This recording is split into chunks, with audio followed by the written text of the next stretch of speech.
आम्हाला अनेक जण भेटतात, दारू आणि सिगारेट सोडवताना आमचे हातपाय थरथर कापतात अशी ती तक्रार करतात. का बरं असं होत असेल? नमस्कार, मी किशोर काळोखे, सिनियर काउन्सिलर. व्यसन सोडताना अनेकांची तक्रार असते की जेव्हा व्यसन थांबवतो किंवा कमी करतो त्यावेळेला त्रास होतो. खरं तर व्यक्तिनिहाय हा प्रत्येकाचा त्रास वेगवेगळा असू शकतो, परंतु यालाच विड्रॉल्स असं म्हणतात.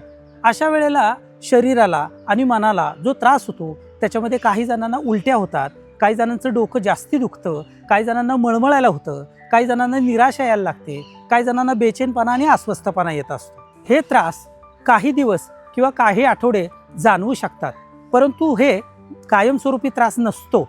योग्य मार्गदर्शनाने, उपचाराने आणि कुटुंबाच्या पाठिंब्यामुळे तसेच समुपदेशनामुळे व्यसनापासून तुम्ही नक्कीच दूर जाऊ शकता. तुम्ही किंवा तुमच्या ओळखीतील कोणी व्यसन सोडवण्याचा प्रयत्न करत असाल आणि तुम्हाला अशा प्रकारचा त्रास होत असेल तर नक्कीच तुम्ही यातून बाहेर पडू शकता. यासाठी तुम्ही निसंकोच मदत मागा, वेळीच तज्ज्ञांचा सल्ला घ्या. व्यसनमुक्ती व याविषयीची संपूर्ण माहिती पाहण्यासाठी परिवर्तनच्या सोशल मीडियाला फॉलो करा आणि या परिवर्तनच्या तज्ज्ञ मंडळींना भेटण्यासाठी विनामूल्य सल्ल्यासाठी आपण परिवर्तनच्या हेल्पलाईनला जरूर संपर्क करा.